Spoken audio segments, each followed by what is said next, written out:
morning and welcome to Business District on Dash Morning. Remember, I told you the next time we'll meet Mr. Javnyuy Joybert, we are going to be talking about how to get that idea of yours kick start. Now you've had your business idea, you've had it validated, it's time to get it off the ground, and so that's what we're going to be talking about today. Good morning, Mr. Remarkable. Good morning.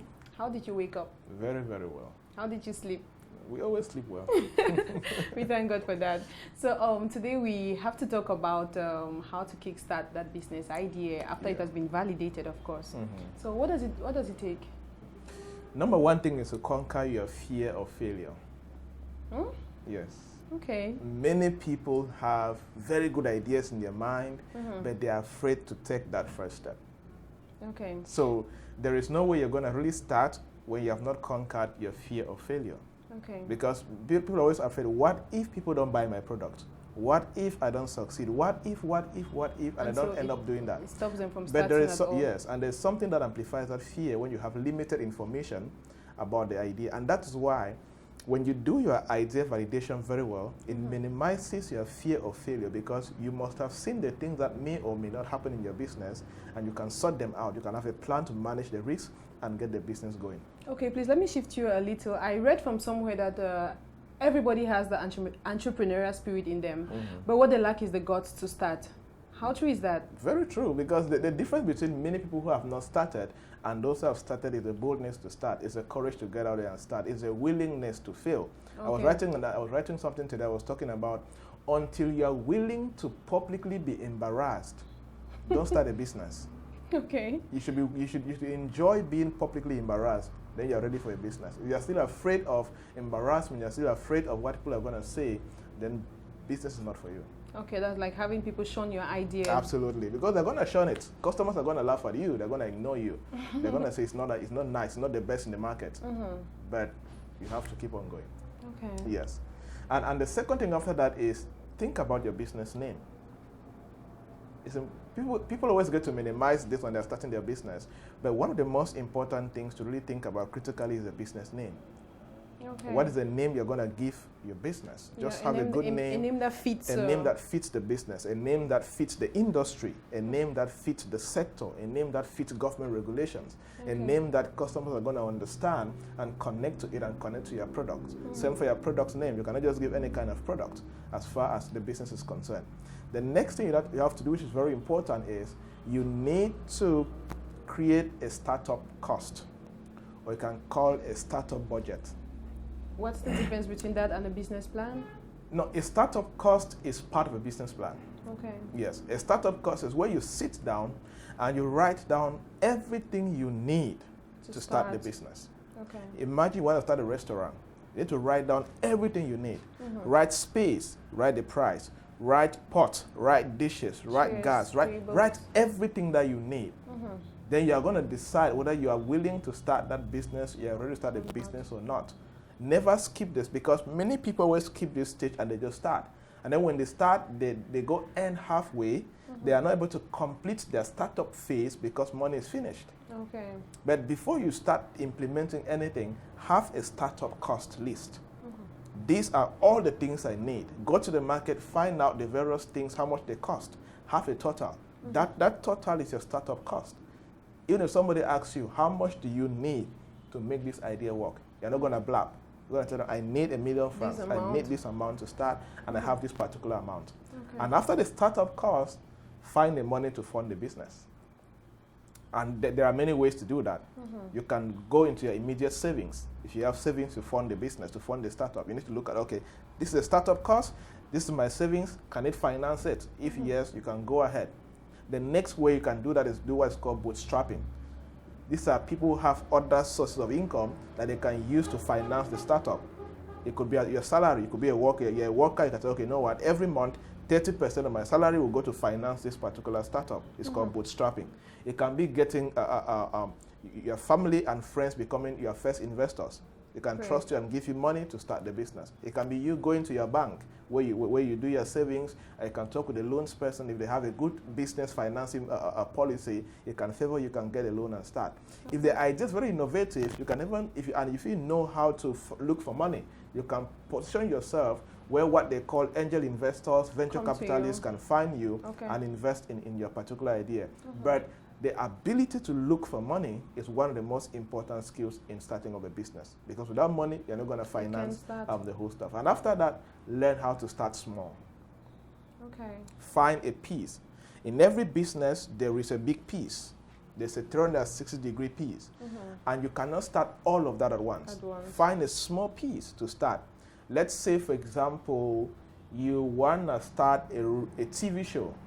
Right? You don't have cameras, you don't have all these big gadgets you guys have brought here, you don't have anything, but you have just your phone. Okay. So how can you start with your phone? You don't have money to pay your show to be on TV, or you don't have the relationships to get your show on TV. Okay, use Facebook. Use YouTube. That's a starting small. Use what you have and you can start small. And there's something I always talk about, be okay to beg, to beg for help. You cannot build a business and have ego and pride at the same time. It doesn't go together. You have to keep one aside. Okay. Like I always say, when you're starting a business, list out everything that you need to start. Look at the things that you can beg from your friends and go beg. Don't struggle with your limited resources when you can beg and get help. That's a fact. Some people avoid this because they don't want their glorious days to come and then somebody says, I made you. And so what? Nobody is self-made. Everybody was raised by some. Then they should go and tell their mothers to go and they should disown their mom and dad then. Okay. Nobody is self-made. Because they don't want to be. Yes. Yeah. Asking for help is not a sign of weakness. It's a sign of strength and courage. Knowing that you are a human and you have limited capabilities. You see, so it's okay to ask for help. I mean, with my first business, I begged space for 1 year. I did not start having space. I did not start having an office like this. So it's okay to do that. The next is, how can you leverage on your network? Like on the people you know. Yes, on the people that you know. It could be, there could be the first set of customers. Imagine you want to sell dresses or whatever, and you create a WhatsApp broadcast list of 200 people or 500 people, and you send to them. Yeah, the first people will be your friends, your network, members. your family members. Say, hey, hi guys, I just started a new business, and these are the stock available, these are the prices. I'll be happy you can patronize me and also share with your friends. Boom, that's how you start a business. Okay. That's why there are people making money on all of that. And the next most important thing is the skills. Check your skills. When you have established this is the business you want to start, look at, do I have the skills to make this business work? Because if you lack business enabling skills, the business will struggle. It's the same like if you want to start, let's go to a talk show. When I start a talk show, do you have the hard skills? Can you talk? Yeah. Can you boldly approach people and say, come and be my guest? Can you face the camera? Can you speak fluently in English? Can you, whatever you want to do, but you need to identify, do you have all the right skills that can make that business work? And if you don't, have a plan to acquire those skills. But there is no way, if you show me any business person struggling, I will show you somebody who lacks a particular skill in something. If you are not making money, you have issues with marketing and sales skills. Okay. If you don't have investors giving you money, you don't have investor sourcing skills that can give you money. Okay. If you don't know how to expand to new markets, you lack business expansion skills. Wonderful. If you don't know how to use technology to expand your business, you lack tech skills. Business, the right skills is the foundation of sustainable businesses. Okay. And that's why if you are in business and you are not studying, you are not learning, you are not getting certifications, you are not going to trainings, very soon your industry will outgrow you. You become irrelevant. Nobody would, in 2 years' time, nobody will recognize you, you're gone. And you're like, what happened? You killed your business by not growing. So if you start some of these things, you are able to start a business. And most importantly, be bold enough to fail. Okay. They always say in business that if your first product does not embarrass you, then either you launch late or you don't even launch at all.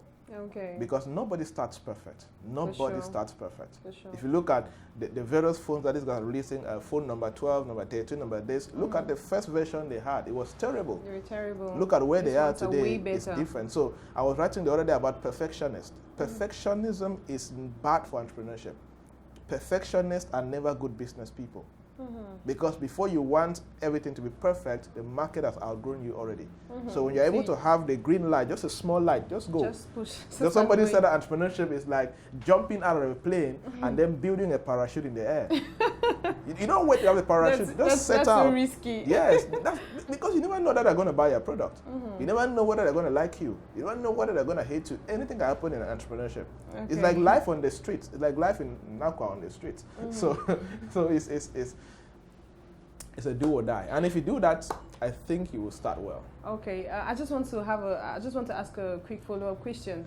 Now there are lots of businesses. We're talking about starting, right? Now I see a lot of startups around, and the ones some I used to see 2-3 years ago are no longer existing. Yeah. Why do you think most startups get to fail within their first 2 years? There are many things. There are many things, different reasons why startups get to fail. But one of them, which is very prominent, which will surprise many people, and this is from a research that's been done by the British Council, I think, it is not money that they fail. Yeah. It is skills. Management? Startups fail because of skills. Yes, because there are skills you need to start, but there are skills you need to build and remain sustainable. These are two different set of skills. Okay. So many get to start and they want to run stable businesses with startup skills. It doesn't work like that.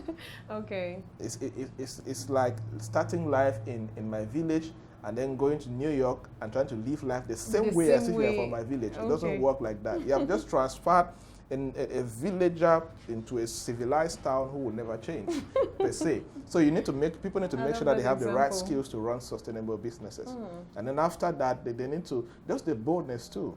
Because the boldness to venture into uncharted territories, the boldness to venture into new markets. Because when you remain in the same market, you're afraid to open a second branch. What if the present location becomes saturated? Exhausted, yeah. Or what if crisis come and affect you?